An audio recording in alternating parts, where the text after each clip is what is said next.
As we continue our study of Jeremiah, it'll be worthwhile to explore at least a sampling of how he employs literary devices. The writers of Old Testament survey have observed that no Old Testament prophet uses a wider variety of literary forms. I think they're right. They go on to suggest that no one surpasses his level of artistic skill. On that issue, we may have to give Isaiah at least an even or perhaps a lead comparison, a little advantage. But nevertheless, that's an indication that Jeremiah is a very gifted writer. What I'd like you to do at this point is, in a moment, pause the video and then walk through on your own each of the scripture sites that are listed on the screen. As you read them, try and ask yourself what literary device is employed, and secondly, in each case, how does that literary device propel the message which God is wanting to express through Jeremiah? Go ahead and pause the video at this point.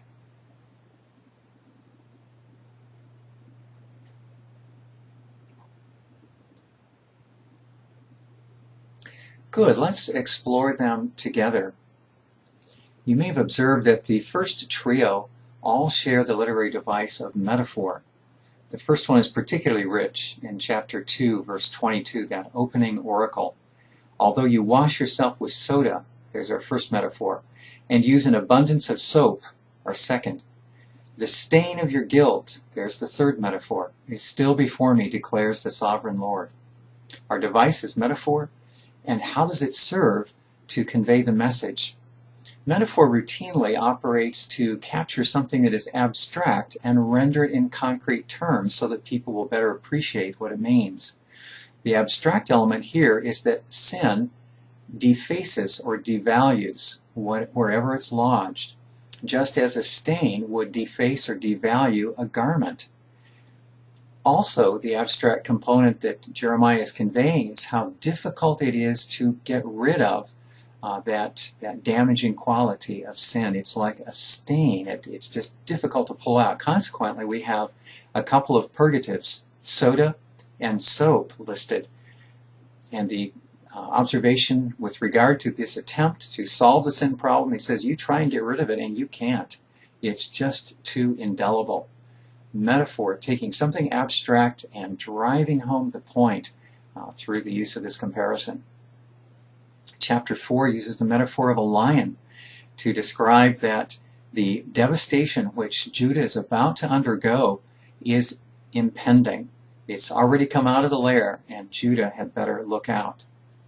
Chapter 6, verse 27 to 30 are fascinating because here the metaphor is not so much for the benefit of the wider Israelite audience, but it's for the benefit of Jeremiah himself. God describes what is the role of this particular prophet and employs the metaphor of metallurgy. In specific, Jeremiah is a tester of metals. I have made you a tester of metals and my people the ore, so that you may observe and test their ways. So he will expose what's going on in their lives. Then we come to the next bullet, chapter 4 and following. These all share at least one trait in common. Similarly, some of them may employ an additional device as well. God's advance is described in chapter 4. He comes like the clouds, like a whirlwind, swifter than eagles. So a very rapid approach, something that you cannot outrun. Chapter 9, verse 22 uses simile to describe devastation. Dead bodies of men will lie like cut grain. Isn't that graphic? If you've seen a harvested field and seen it harvested in an old fashion so that the grain is laying on the ground, it's just completely powerless.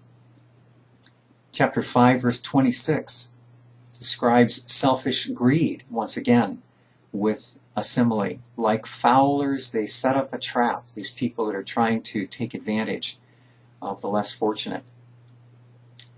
And chapter 5, verse 18 is a particularly interesting one to me, where Jeremiah, as he expresses one of his complaints or confessions to God, says that God is to him like, and here's the simile, a deceitful brook. For a brook to be effective, it needs to have a water source. Here is very picturesque particular waterfall and stream called En-Gedi. It's located on the west side of the Dead Sea. You can see how barren is the territory around it, fed only by this stream. It's a famous stream, one that David used as a refuge at one point. Let's use Google Earth to take a closer look at En-Gedi, a stream that has historic value in the biblical account, located on the west side of the Dead Sea.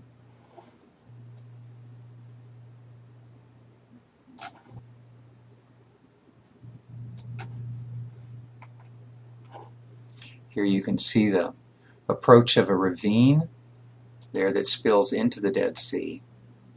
This is the location of En-Gedi. What you're looking at here is the Judean desert, the hills of it, with Jerusalem roughly straight ahead, maybe a little bit to the right, heading north.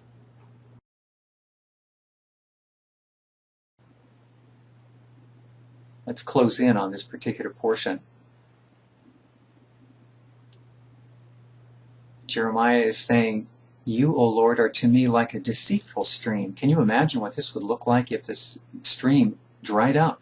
And many of the streams in Palestine are what we call intermittent. They dry up and would look like this instead. This is actually looking the opposite direction, not necessarily on the same exact area, but looking off to the east across the Jordan Valley. Here is a gully, which in the rainy season clearly would have a flow of water, but it's deceptive because it does not have that source now. And what good is it to you? It doesn't even offer any shade. So simile, although a rather elementary literary device, can be extremely effective. I wonder if you were able, with use of Hebrew, to determine that wordplay is at work in chapter 3 and 6. If not, let me show you what it sounds like, and you'll be able to understand this easily. The expression is, "Return, faithless people, declares the Lord, for I am your husband." Return and faithless sound nothing alike in English, but if you hear them in Hebrew, shuv is return, and shovavim is the faithless, or those who have been turning away, literally in Hebrew. So turn back, those of you who have been turning away. Clever use of a similar sound, in fact, a similar root word, in order to show the opposite direction in which the people need to move. Chapter 4, verse 23 through 26. Here we have both repetition and also reversal at work. Repetition, I looked at the earth, I looked at the mountains, I looked and there were no people, and so on. Reversal is also at work when we see what it is that Jeremiah observed. He saw the reversal of conditions which typically we would understand as describing creation. I looked at the earth and it was formless and empty. Well, that's one stage, the earliest stage of creation. But he says now he sees the heavens and the light is gone. He looked at the mountains and they are quaking. There's no people. The birds in the sky have flown away. So instead of it being populated like creation, things are moving in reverse direction. The fruitful land is a desert. Towns lay in ruin, describing the devastation that will come as a result of Israel's sin. Reversal anchored in familiarity, an allusion to creation. How about chapter 4, verse 30? Here you may have observed that a series of rhetorical questions are at work. Rhetorical questions are very effective because they have an assumed known answer, and yet the audience seems to be ignoring that answer. So by presenting a rhetorical question, it's confrontive, saying, you should know better than this. Wake up and face the truth. So in chapter 4, verse 30, what are you doing, O devastated one? Why dress yourself in scarlet and put on jewels of gold? Your lovers despise you. Chapter 13, 23, can the Ethiopian change his skin or the leopard his spots? Neither can you do good who are accustomed to doing evil. So describing a habitual ethical twistedness in the people. Chapter 2, verse 32 reads, "Can a girl forget her ornaments, or a bride her attire?" This is unthinkable. Everyone knows the answer that cannot happen. And yet, notice what truth, what a terrible truth this rhetorical question serves to illuminate. "Yet my people have forgotten me." A bride wouldn't walk into a wedding ceremony without being beautifully dressed, regardless of the culture. And yet the people have forgotten God. Days without number. And next in chapter 3, verse 1, "If a man divorces his wife and she goes from him and becomes another man's wife," here's the question, "will he, that first husband, return to her?" Implication, no. Another rhetorical question, "Would not such a land be greatly polluted?" Well, surely they would affirm, yes, it would be. And then another rhetorical question, "You've played the whore with many lovers, and would you return to me?" There are even more rhetorical questions that follow in that passage. Now from chapter 18, verse 14. "Does the snow of Lebanon leave the crags of Sirion? Do mountain waters run dry, the cold flowing streams?" Implication, no. That's a perennial source. "But my people have forgotten me." Once again, that indictment. Israel has just forgotten God. I hope with this small collection, this sampling of literary devices, it sharpens our insight, our attentiveness to Jeremiah's use of these literary tools in order to propel the message which God laid on him.